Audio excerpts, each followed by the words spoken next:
Good morning to all of you. Good morning sir. खुश है पूरा। चलिए देखिए, हम लोग का कल का टॉपिक कहाँ तक हुआ था? Lyman series, Balmer series, Paschen series, Brackett series, पिटफोर्ड सीरीज कर रहे थे ना? लाइमर ना, और क्या कर रहे थे? बाल्मर था, और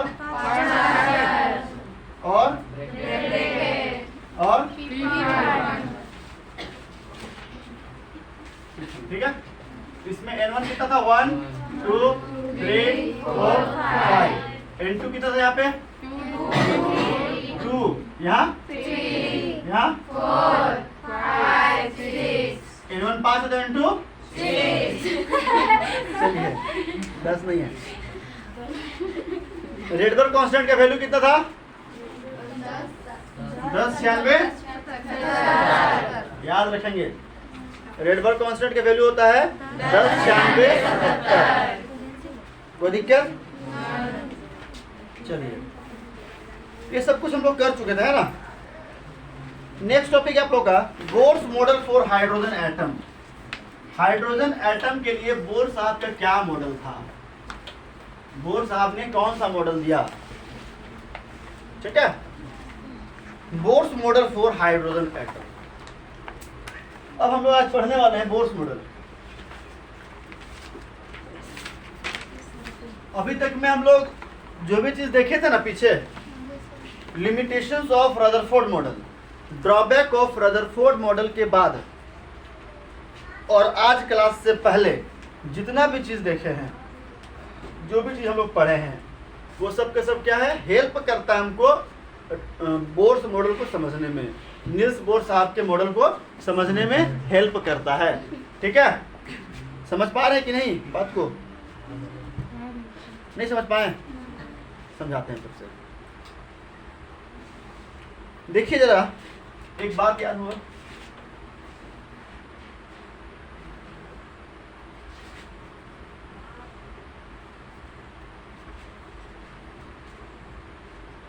एक मिनट।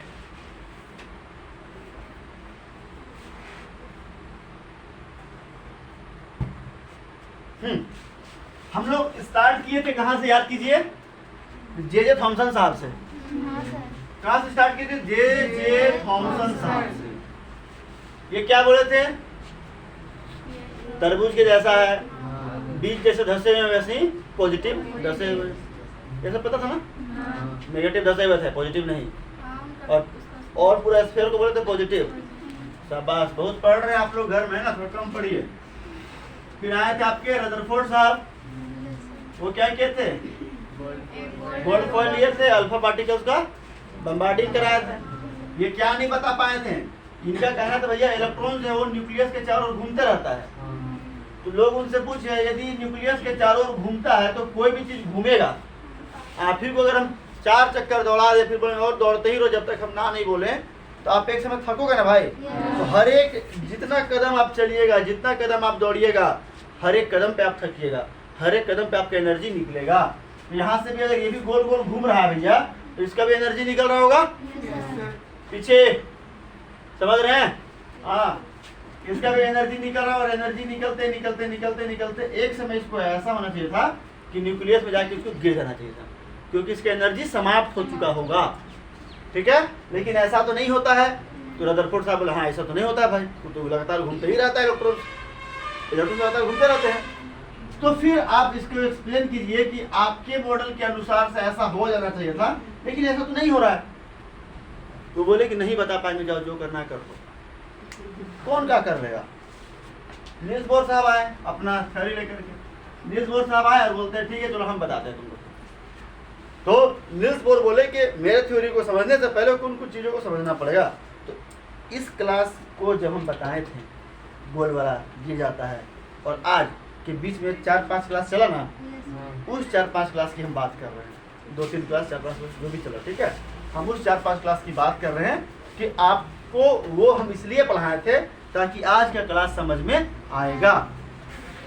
ठीक है, आज की क्लास समझ में आएगी, इसलिए हम पीछे की चीज़ों को पढ़ाए थे। जो नहीं पढ़े होंगे दोबारा पॉसिबल नहीं है कि फिर से सब कुछ को पढ़ा पाना, ठीक है। आप चाहो तो वीडियो देख सकते हो, ना चाहो तो मत देखो, ठीक है। इच्छा होगा देख लीजिएगा, ना इच्छा हो मत देखिएगा, ठीक है। क्योंकि कोई ज़बरदस्ती नहीं है कि आपको वीडियो देखना ही है। अगर आपको कहीं और से मिल जाता है सॉल्यूशन, कहीं और से आपको जानकारी हो जाता है, जैसे कि मान लीजिए आपको नोट्स मिल गया, नोट्स आप पढ़ लिए, समझ गए तो अच्छी बात है, ठीक है। नहीं समझ पाए देखो ना वीडियो पढ़ा हुआ है। चलो स्टार्ट करते हैं, क्योंकि भैया देखो पॉसिबल नहीं है कि फिर से पढ़ाना है। अगर हम फिर से पढ़ाते हैं तो फिर बाकी लोग पीछे हो जाएंगे।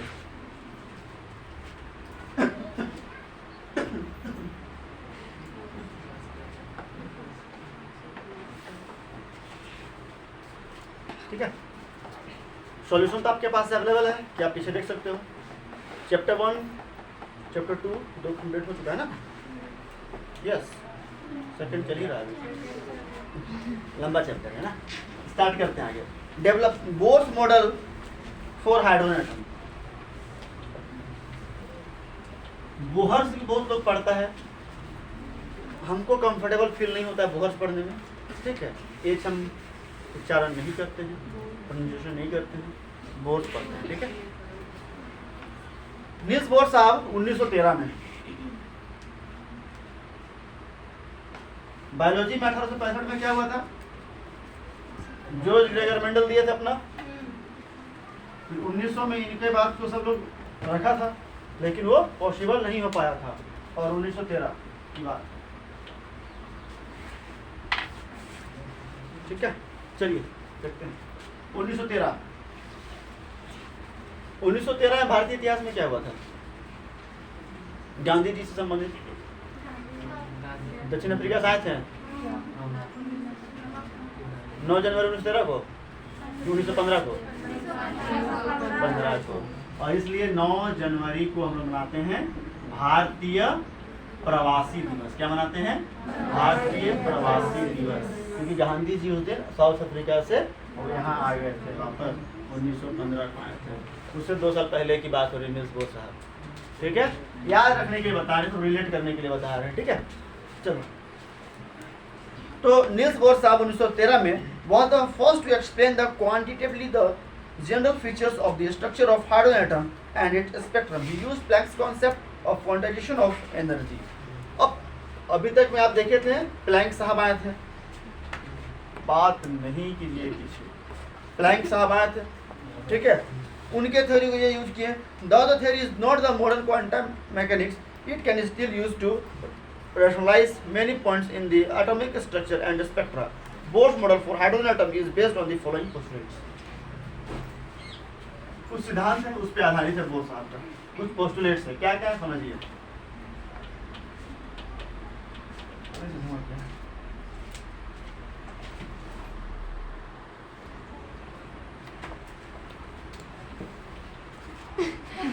तो देखिए बोर साहब कुछ पोस्टुलेट्स दिए हैं, ठीक है। पहला क्या है, the electron in the hydrogen atom can move around the nucleus in a circular path. जो इलेक्ट्रॉन है हाइड्रोजन एटम में, वो एक सर्कुलर पाथ में मूव करेगा, ठीक, गोल रास्ता में मूव करेगा। In a circular path in a fixed radius and energy, और इसका जो रेडियस है वो फिक्स है, और इस रेडियस ये जो है ना ऑर्बिट, इसका एनर्जी भी फिक्स है, ठीक है, कितना एनर्जी है इस ऑर्बिट का। This paths are called orbits. ये जो रास्ता है जिसपे ये चल रहा है, ठीक है, ये रास्ता क्या कहला रहा है? ऑर्बिट। रेडियस समझे, ऑर्बिट समझे, समझे रेडियस ऑर्बिट, ठीक। पूछेंगे स्टेशनरी स्टेट्स और allowed energy states, these orbits are arranged concentrically around the nucleus. concentrically मतलब अगर मान लीजिए हाइड्रोजन के अलावा हम किसी और की बात करते हैं, सोडियम की बात करते हैं, ठीक है, तो सोडियम के पहले यहाँ 2 8 1, तो सबका सेंटर एक ही है, इसका भी सेंटर यही है, इसका भी सेंटर यही है, और इसका भी सेंटर, तीनों का सेंटर एक है, इसलिए इसको नाम दे रहे कंसेंट्रिक। अच्छा, पहली बात तो समझ गए कि भाई फिक्स रेडियस है और फिक्स एनर्जी है उस ऑर्बिट का, ठीक है। क्या बात नहीं कीजिए, हम कभी सबके सामने पूछेंगे कि क्या बात कर रहे थे, ठीक है। इससे अच्छा है आराम से घर जाके फोन नंबर बताइएगा। Second, the energy of an electron in the orbit does not change with time. Orbit में इलेक्ट्रॉन का जो एनर्जी है वो समय के साथ चेंज नहीं करेगा। रदरफोर्ड साहब के साथ क्या बात है, घूमते घूमते घूमते घूमते एनर्जी लॉस करेगा, लेकिन ये साफ साफ बोल दिया एनर्जी चेंज नहीं करेगा, एनर्जी लूज नहीं करेगा। कौन? इलेक्ट्रॉन। अच्छा, however the electron will move from a lower stationary state to a higher stationary state when required amount of energy is absorbed by the electron, or energy is emitted when electron moves from higher stationary state to lower stationary state। ये हम पीछे पढ़ा चुके हैं आपको। क्या बात हो रही है कि इलेक्ट्रॉन, इसको हम समझाते हैं इसी से। इलेक्ट्रॉन जो है वो लोअर से हायर में जाएगा। कब जाता था? जब एनर्जी मिलता था, जब पैसा आता था तो आदमी उड़ने लगता है ना। अगल बगल वाला कुछ समझ में नहीं करता है कि नहीं? हाँ, जो फ्री का पैसा कमाया, फ्री का है ना, लंद फंद करके, जो लोग मेहनत करके पैसा कमाते हैं, नौकरी वोकरी पकड़े हैं, जो लोग काम करने जाते हैं, वो लोग ऐसा नहीं करते, उनको पैसे की कीमत का पता है। आज तो वैसा नहीं करना चाहिए, ठीक है? कभी कमाओगे फ्री पैसा, वैसा नहीं करना। फ्री पैसा तो कमाता है। जब इसको एनर्जी मिलता है तो ये हायर स्टेट में जाता है, और जब एनर्जी इमिट करता है, एनर्जी निकालता है, तो हायर से लोअर में आता है, ग्राउंड स्टेट में आता है। ये हो चुकी है बात। ठीक, आप लोग नए हैं, आप लोग के लिए इस चीज को बताए हैं। समझे? नहीं समझे? आप समझे? नहीं समझे? इलेक्ट्रॉन है, आराम से मस्त है, घूम रहा है, टन टन टन घूम रहा है। अच्छा, यहाँ पर भी घूम रहा है। अब इस इलेक्ट्रॉन का एनर्जी फिक्स है, अभी हम बताए ना, एनर्जी फिक्स है, मस्त घूम रहा है। लेकिन यदि इसको एनर्जी दे दिया जाए, यदि इसको एनर्जी मिल जाए, जैसे कि अभी तुम कौन चीज आती हो? ऑटो से आते हैं, तो ऑटो से आ रहे हैं, कहाँ से आते हैं? कुटे उधर सिकंदरी बैठे। अब आपके पास पैसा आ गया, खूब पैसा, बहुत पैसा, ऑटो में आइएगा, अपने स्कूटी में आइएगा, और पैसा आ गया, कार में आओगे, और पैसा आ गया, हेलीकॉप्टर में आएंगे, यहाँ को उतारेंगे हेलीकॉप्टर में, ऊपर में, ट्रेन में, फिर हेलीकॉप्टर, लाइन में नहीं बिछा पाएंगे, ट्रेन लाइन में अपना बिछा लेना, ठीक है? Train line. आइए, अब एक दिन आपके घर में ये जाके चोरी कर ली सब पैसा, ठीक? सब पैसा चोरा लिया, सब टोटल, एनर्जी खत्म। लेकिन कुछ बहुत आपने छिपा के रखे थे अलग से, वो बचा हुआ है। अब हेलीकॉप्टर तो चलेगा नहीं, अब अपना कार में चल रहे हैं। एक दिन ई चुरा लिया, बात पैसा, स्कूटी में आ गए, और जो बच गया ही चुरा ली, एनर्जी खत्म हो गया ना। फिर अपना चले भाई टेम्पो पे ठंडन गोपाल, एनर्जी मिला तो हायर में गए, एनर्जी लूज हुआ तो लोअर में आए, तो ग्राउंड स्टेट से एक्साइटेड स्टेट में जाएगा कोई भी चीज जब एनर्जी मिलेगा। बुझले? चलिए, यहां तक में कोई दिक्कत? The energy doesn't take place in a continuous manner. चलिए, एंगुलर मोमेंटम की बात हो रही है, तो थोड़ा एंगुलर मोमेंटम को समझते हैं। एंगुलर मोमेंटम की बात हो रही है, हम थोड़ा एंगुलर मोमेंटम को समझते हैं। क्या बात हो रही है? Angular momentum. कौन इसका नाम सुने हैं? पहले हाथ उठाइए, ईमानदारी का परिचय देते हुए हाथ उठाएंगे।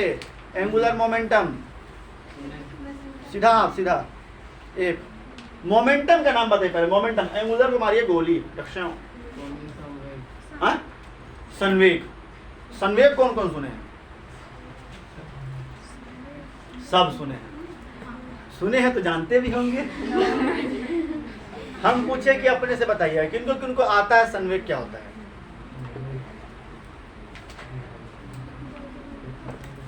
किन्हीं को नहीं आता है? अरे सर सुने थे, आता थोड़ी हम लोग को। The product of mass and velocity is known as momentum. वो पीछे दिखाते हैं। द्रव्यमान और वेग के गुणनफल को संवेग कहते हैं। ठीक है, चलिए एंगुलर मोमेंटम की बात कर रहे हैं। चलो एंगुलर मोमेंटम कब निकालते हैं? जब कोई एक सर्कुलर पाथ में मूव कर रहा है, ठीक है, कोई भी एक सर्कुलर पाथ में मूव कर रहा है तो उसका एक अपना रेडियस होगा, जो भी मूव कर रहा है उसका मास होगा, वो किसी न किसी वेलोसिटी से मूव कर रहा होगा, हाँ या नहीं? किसी न किसी वेलोसिटी से मूव कर रहा होगा ना? नहीं कर रहा होगा? कर रहा होगा, ठीक है। तो अगर वो किसी न किसी वेलोसिटी से मूव कर रहा हो तो यहाँ पर एम वी इंटू आर हो जाएगा। तो एंगुलर मोमेंटम बराबर M V R, mass into velocity into R हो जाएगा। यहाँ तक अगर कोई दिक्कत तो बताइए हमको पहले, किन्हीं को कोई दिक्कत बताओ जल्दी।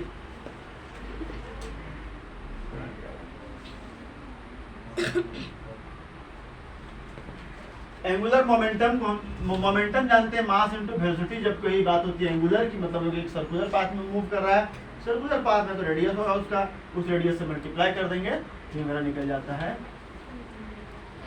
एंगुलर। चलिए आगे देखिए,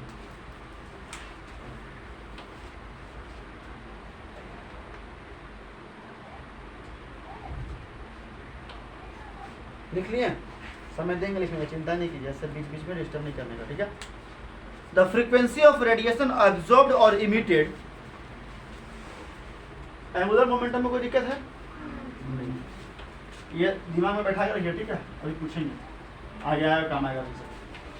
the frequency of radiation absorbed और इमिटेड, कितना फ्रीक्वेंसी एब्सॉर्ब किया है या फिर कितना फ्रीक्वेंसी निकाला है। अभी बात हो रही थी ना आपके वाले केस में जो आपको समझाया है, एब्सॉर्ब करना, एनर्जी आना, निकालना, फ्रीक्वेंसी कितना एब्सॉर्ब किया है, कितना निकालना है। The frequency of radiation absorbed और emitted when transition occurs between two stationary states that differ in energy। Frequency absorb या फिर इमिट कब होगा? जब दो स्टेशनरी स्टेट से, यहाँ से कोई इलेक्ट्रॉन यहाँ जाएगा या तो फिर हायर से लोअर में आएगा, तब ना, ठीक है। तो हम पीछे एक फॉर्मूला आपको बताए थे, उस दिन हम आप लोग को कल परसों को न्यूमेरिकल्स कराया था, याद है? परसों या दसों के दिन, E equals to h nu से, तो न्यू बराबर क्या हो जाएगा? E बाई एच, हाँ या नहीं? E equals to h nu बताए थे, तो न्यू बराबर क्या आ जाएगा? E बाई एच आ जाएगा। मत लिखिए, हम सब समय देंगे, लिखेंगे, चिंता नहीं कीजिए, ठीक है। सब लिखवा देंगे, नोट्स भी मिल जाएगा, सब मिल जाएगा, समझिए पहले यहाँ पे, ठीक है। तो यहाँ पर एनर्जी चेंज हो रहा है, तो चेंज के लिए हम लोग करते हैं डेल्टा। तो ज्यादा कौन होता है? बड़ा वाला E2 minus E1 by H. कोई दिक्कत है? यहाँ पर E2 क्या है? Energy of where E1 and E2 are, E2 क्या है? हायर एनर्जी, और E1 क्या है? Lower energy. इस एक्सप्रेशन को हम बोलते हैं bourse frequency rule.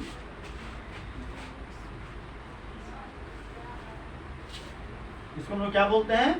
Bourse frequency rule, ठीक है। The angular momentum of an electron, अभी हम बता चुके हैं एंगुलर मोमेंटम को, ठीक है। ये मिटा दें, सब लिखवाएंगे, चिंता नहीं कीजिए, आराम समझिए पहले। Angular momentum, the angular momentum of an electron is quantized. समझिए क्वांटाइज्ड क्या होता है, ठीक है। द एंगुलर मोमेंटम, मतलब एंगुलर मोमेंटम तो साफ सीधी बात भैया M V R. Angular momentum की जब भी हम बात करें तो क्या बोलेंगे? एम वी आर बोलेंगे। कोई दिक्कत इसमें? तो बात हो रही है यहाँ पे, the angular momentum of an electron is quantized in a given stationary state, it can be expressed as in equation 2.11। M V R यहाँ पर पूछ लेता है एम ई वी आर, मतलब मास ऑफ इलेक्ट्रॉन, ठीक है, is equals to h by 2 pi. n यहाँ पर हम लोग n से मल्टीप्लाई करते हैं इंटीग्रल मल्टीपल के कारण, ठीक है। n बराबर है 1 2 3, ठीक है। m क्या है? Mass of electron. v क्या है? r क्या है? n क्या है? नंबर। h क्या है? शाबाश, बहुत तेज है आप लोग, बताइए h क्या है? H has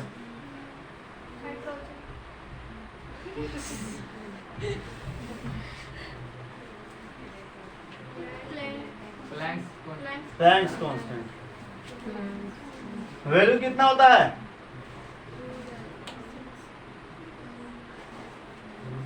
यहाँ क्या होगा?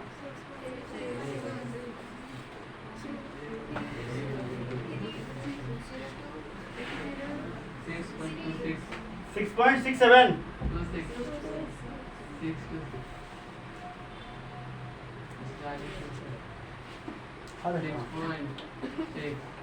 6.62.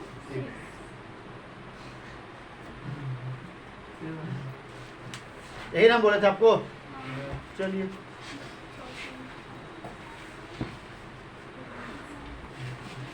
टू क्या है नंबर, पाई क्या है? 22/7 ना, कॉन्स्टेंट 180 डिग्री होता है पाई. मैथ पढ़ा रहे हैं. पाई का वैल्यू होता है 180 डिग्री, वो अलग बात है एंगल के केस में. ठीक है, अब हम पढ़ा रहे हैं कुछ और.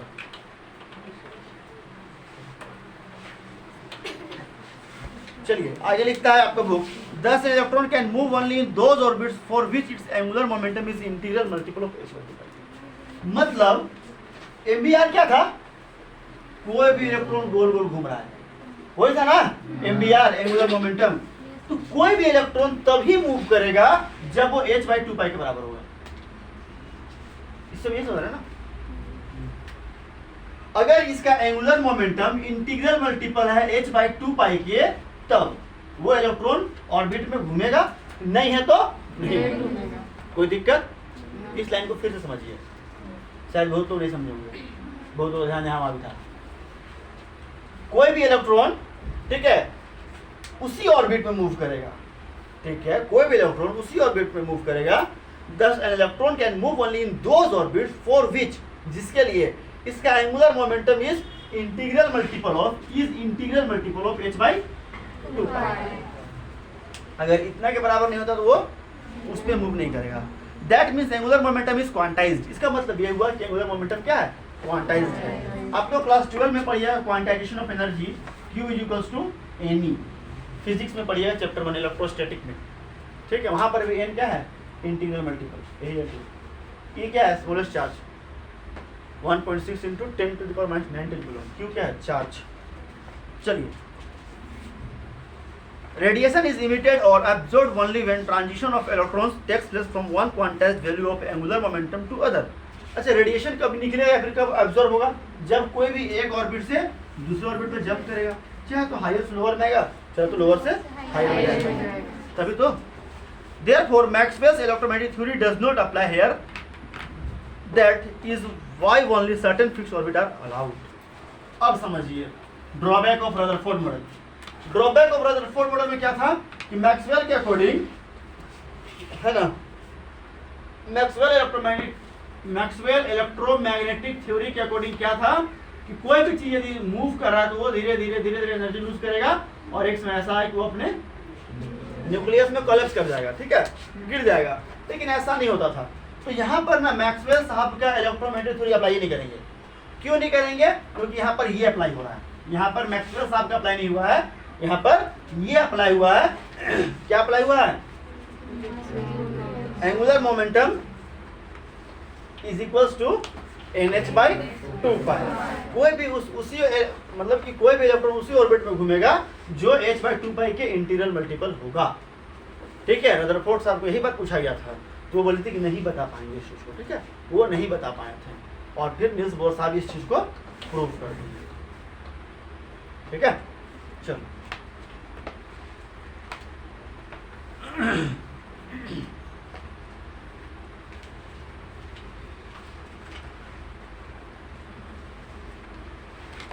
next line. The details regarding the derivation of energies of stationary states used by Bohr are quite complicated and will be discussed in higher classes.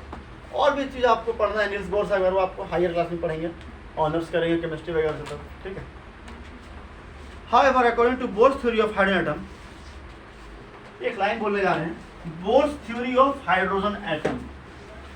सिर्फ हाइड्रोजन एटम के लिए क्या सर? तो बिल्कुल हाँ, bourse theory of hydrogen atom सिर्फ और सिर्फ हाइड्रोजन एटम के लिए ही एप्लीकेबल है बोर्स थ्योरी, सिर्फ एक एटम के लिए। या फिर हाइड्रोजन जैसा। अब हाइड्रोजन जैसा कौन कौन है? हाइड्रोजन के पास कितने इलेक्ट्रॉन? इसके पास कितने इलेक्ट्रॉन? 1। हीलियम का कितना होता है?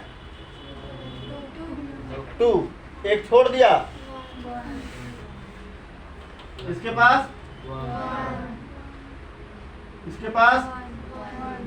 इसके इतना ही अप्लाई होता है, इससे ज्यादा अप्लाई नहीं होता। क्योंकि इसके बाद अगर करते हैं कोई भी चीज 4+ बोरोन में ना, बोरोन में 4+ करते वक्त 4 इलेक्ट्रॉन को निकालना, जो कि असंभव टाइप का चीज है। तबियत खराब है, हो रही है फिर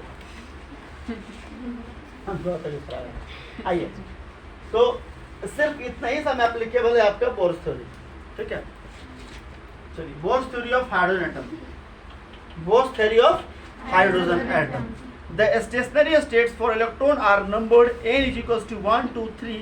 These integral numbers are known as principal quantum number. इसको आप आगे ही पढ़ेंगे, ठीक है।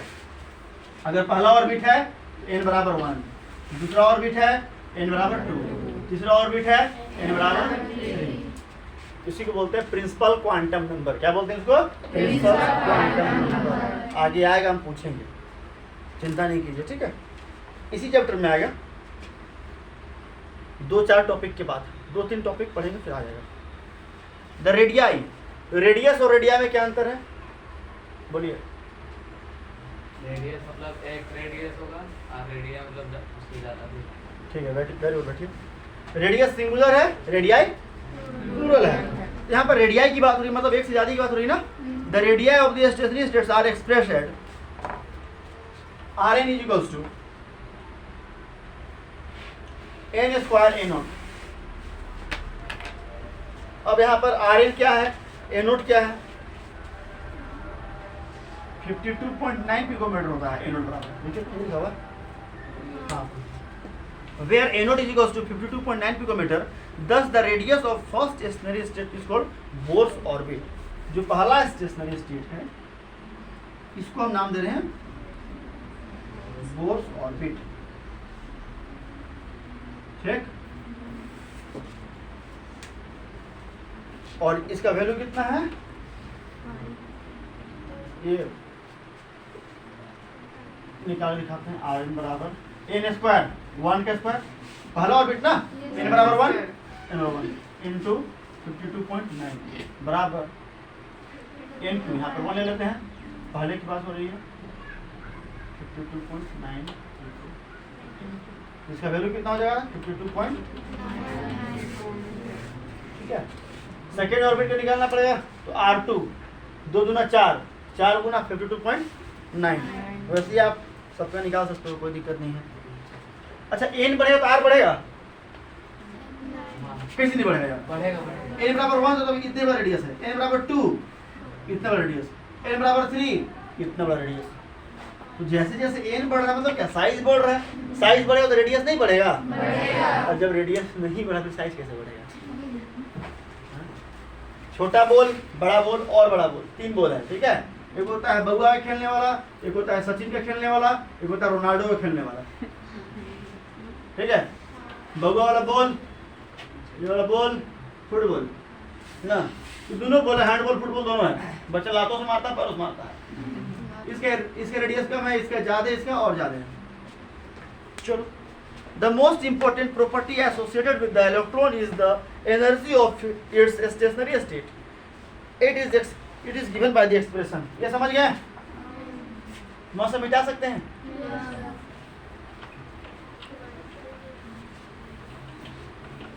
इसी का नेक्स्ट पॉइंट है,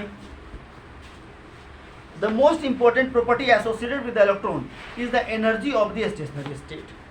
इस एनर्जी स्टेट का, इस स्टेशनरी स्टेट का एनर्जी क्या हो जाएगा?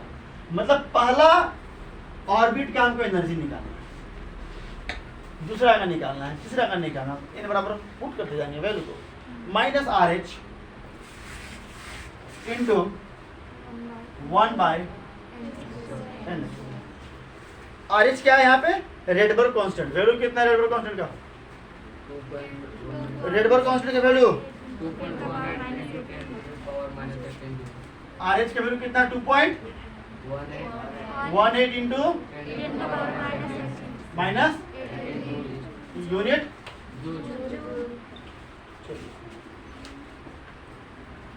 The energy of the lowest state also called as ground state is. अगर हमको पहले का निकालना है, पहला मेरा कौन होता है? Ground state.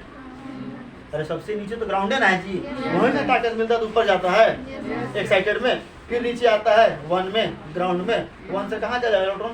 गिर जाएगा नीचे का। रदरफोर्ड में गिर रहा था, इसमें नहीं गिरता है। चलिए E1 is equals to minus R H, मतलब minus 2.18 into 10 to the power minus 18 into 1 by N square. N मतलब 1 स्क्वायर बराबर कितना आ जाएगा?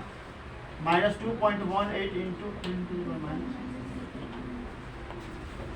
ठीक है, उसी प्रकार से 2 के लिए निकालना है तो यहाँ पर 2 दूना 4 हो जाएगा। E2 बराबर सॉल्व कर लेंगे। ठीक है, उतना क्या मतलब है निकालने का। ठीक है, समझ गए आप? बढ़िया।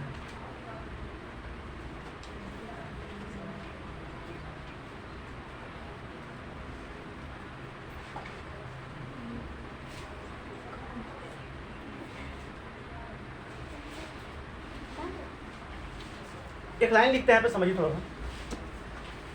When the electron is free from the influence of nucleus, अगर कोई एक इलेक्ट्रॉन है जो न्यूक्लियस के प्रभाव से फ्री है, न्यूक्लियस को उसमें इन्फ्लुएंस नहीं पड़ रहा है। ठीक है, यदि कोई एक इलेक्ट्रॉन है उसका उस पर न्यूक्लियस का कोई प्रभाव नहीं पड़ रहा है, ठीक है, न्यूक्लियस का कोई प्रभाव नहीं पड़ रहा है, उसमें हम लोग एनर्जी कितना ले लेंगे? 0 ले लेंगे। The electron in this situation is associated with the stationary state of principal quantum number n is equal to infinity. वहाँ पे n बराबर कितना हो? इन्फिनिटी। मतलब कैसे होगा ये समझिए, यहाँ प्लस है, यहाँ पे तो इफेक्ट पड़ेगा, इलेक्ट्रॉन है तो अट्रैक्ट करेगा, यहाँ पर भी अट्रैक्ट करेगा, यहाँ पर भी अट्रैक्ट करेगा, यहाँ पर भी अट्रैक्ट करेगा, यहाँ पर भी अट्रैक्ट करेगा। लेकिन हम ऐसा मान ले ये जो है ना लास्ट ऑर्बिट का एकदम इन्फिनिटी में है, एकदम दूर में है, रांची में है, दिल्ली में है। ठीक है, मान लीजिए बहुत दूर है, हम पूरा रांची दिल्ली इसलिए बोलता है कि आप समझ पाओगे काफी दूर में है। जब दूर में है तो ये उससे अट्रैक्शन रख पाएगा?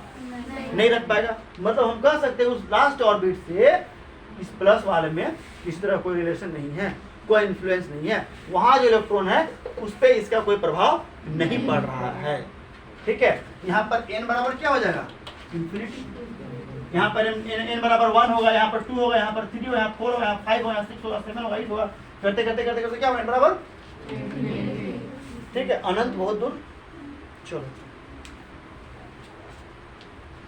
And is called ionised hydrogen atom. और इस तरह का जो एटम बनेगा, इस तरह का एटम जिसमें n बराबर इन्फिनिटी है, उसको बोलते हैं आयोनाइज्ड हाइड्रोजन एटम।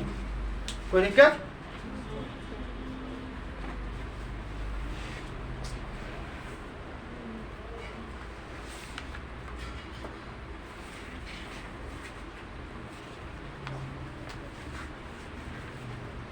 अच्छा, यहाँ पे एक बात आपको कंफ्यूजन हो सकता है कि एनर्जी यहाँ पे नेगेटिव क्यों आ रहा है, ऊर्जा यहाँ पे नेगेटिव क्यों आ रहा है?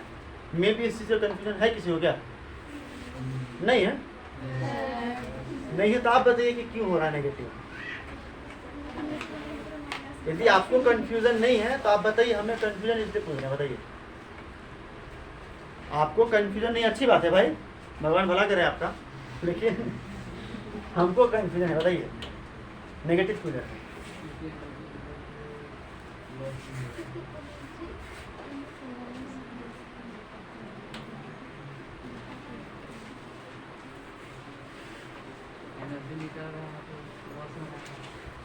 और कुछ ये नहीं है सही आंसर?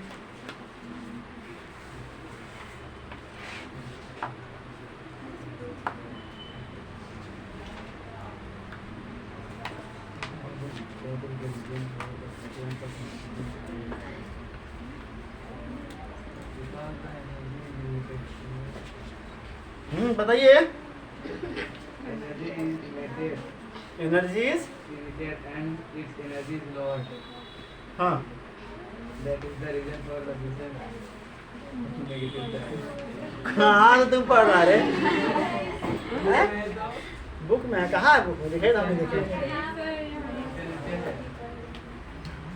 चलिए देखिए बताते हैं।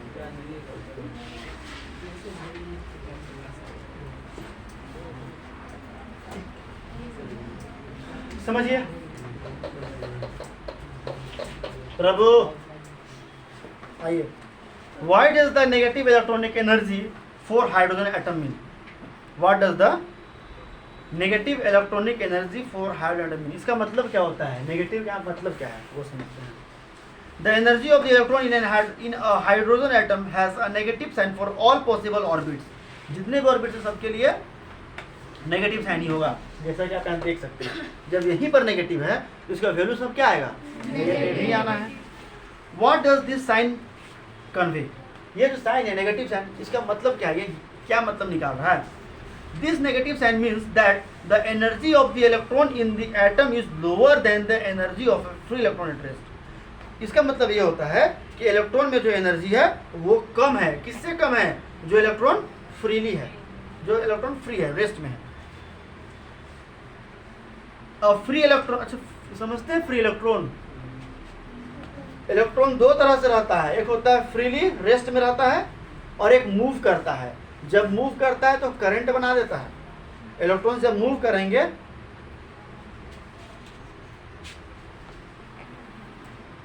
इलेक्ट्रॉन जब ऐसे ऐसे पास कर जाते हैं ना तो इलेक्ट्रिसिटी बोल देते हैं, ठीक है। और जब नहीं है तो रेस्ट में है ना, इलेक्ट्रॉन्स रेस्ट में है।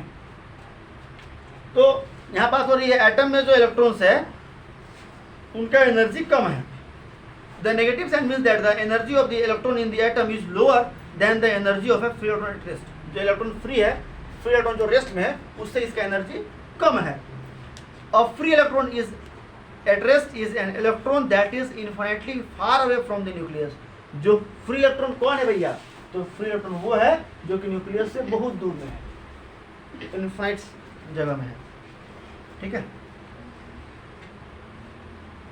From the nucleus and is assigned the energy value of zero. और इसका वैल्यू कितना होगा? जीरो। अभी हम बताए थे जब n बराबर इन्फिनिटी हो जाता है उस समय एनर्जी बराबर कितना होता है? जीरो। ठीक है, वेरी गुड।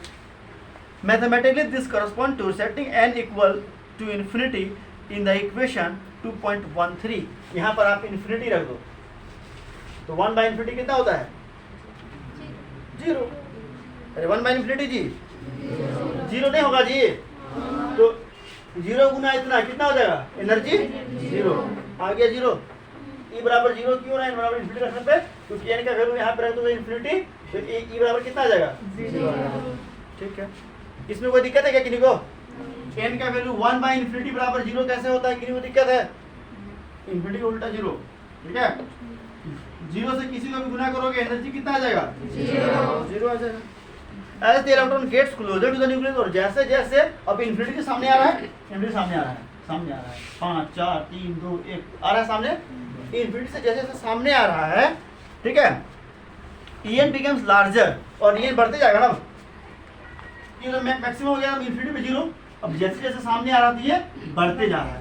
मतलब ये है सर कि E1 का सबसे ज्यादा एनर्जी होगा, E2 का कम होगा, E3 का और कम होगा, E4 का और कम होगा, E5 का और कम होगा, E6 का और कम होगा, और ये कम होते होते होते होते इन्फिनिटी पे जीरो हो जाएगा। फिर इन्फिनिटी से सामने आएंगे तो बढ़ते जाएगा एनर्जी। कोई दिक्कत नहीं है। The most negative value of the element sorry En becomes larger in absolute value and more negative। En का देखिए, अब यहाँ पे हम लोग आ रहे हैं As the electron gets closer to the nucleus, मतलब En घटते जा रहा है, En becomes larger, En बढ़ते जा रहा है, एनर्जी बढ़ते जा रहा है in absolute value and more negative, और ज़्यादा से ज़्यादा नेगेटिव होते जा रहा है। The most negative energy value is given by n equals to 1, और सबसे ज़्यादा नेगेटिव वैल्यू कब होगा इसका? जब n बराबर 1 होगा, which correspond to the most stable orbit, और जो सबसे स्टेबल ऑर्बिट होता है n बराबर 1 जो है वो सबसे स्टेबल ऑर्बिट है। इसी को जो बोलते हैं ग्राउंड स्टेट। ग्राउंड स्टेट में सब स्टेबल रहता है। वो टेम्पू से आती थी, टेम्पू से आ रही है, ठीक है, सब स्टेबल है। ताकत आएगा लोग उड़ने लगते हैं, है ना। चलिए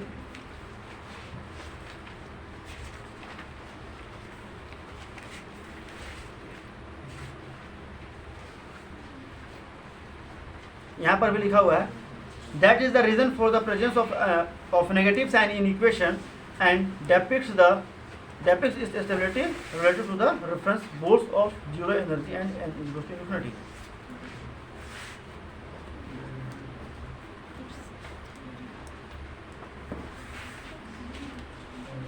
चलिए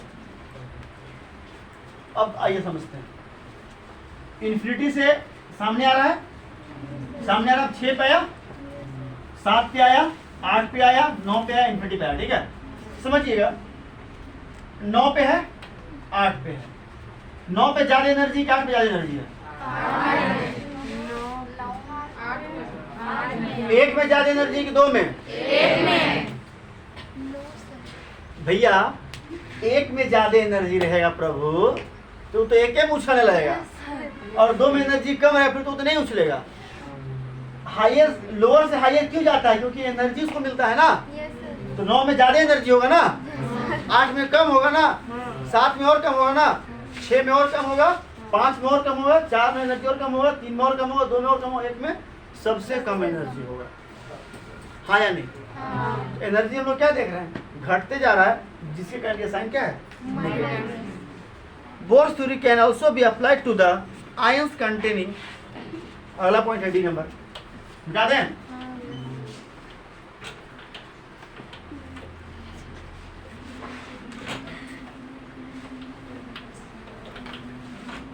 समझ में नहीं आता है क्या? आपको ये भी नहीं बता पाते हैं कि कौन ज्यादा है कौन कम है एनर्जी? आप बताए थे? सॉरी नहीं सुने। Bohr's theory can also be applied to the ions containing only 1 electron. Bohr's theory किस पे अप्लाई होगा? वैसे पे जो एलिमेंट हो या फिर आयन हो, लेकिन सिर्फ 1 इलेक्ट्रॉन होना चाहिए। जैसे कि हाइड्रोजन में कितने इलेक्ट्रॉन? 1। He प्लस में, बेरिलियम 2 प्लस में,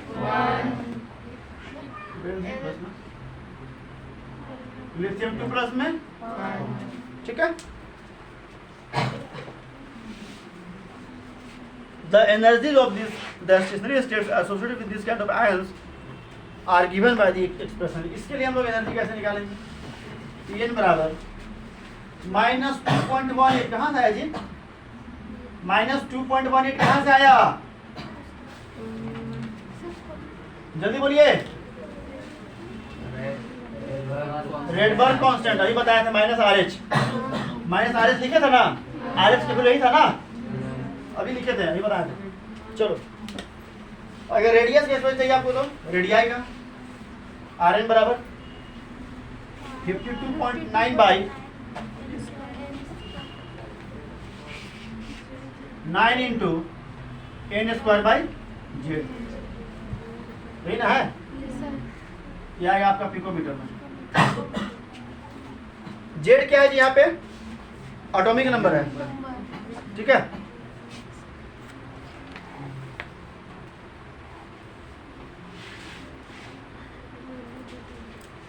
वैल्यू कितना कितना हो जाएगा? हाइड्रोजन के लिए 1, हीलियम के लिए 2, लिथियम के लिए 3, लिथियम के लिए 2। ठीक है, 2 3 ना, 1 2 3 4 हाइड्रोजन, हीलियम, लिथियम, बेरिलियम, 1 2 3 4। चलो भैया बने होशियार। Last point, it is also possible to calculate the velocities of electron. हम लोग यहाँ से इलेक्ट्रॉन का वेलोसिटी भी निकाल सकते हैं कि इलेक्ट्रॉन कितने स्पीड से, कितने के वेलोसिटी से मूव कर रहा है, कितने के वेग से वो चल रहा है। वेग बराबर वेलोसिटी बराबर क्या होता है? विस्थापन बटा समय ना, डिस्प्लेसमेंट बाय टाइम। तो हम यहाँ पे डिस्टेंस भी मान लेते हैं। ठीक है, चलो। Although the presence of equation is not given here, although the presence नहीं है, sorry, the precise equation is not given here, quantitatively the magnitude of velocity of electron increases with increase of positive charge।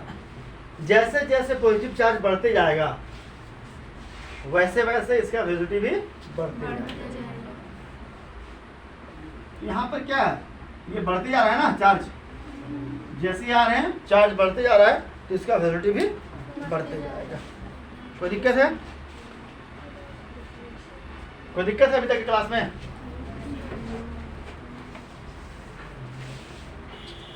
दिक्कत है तो जल्दी बोलिए। दिक्कत नहीं है ना? तो आज के लिए इतना ही करते हैं। Thanks to all of you.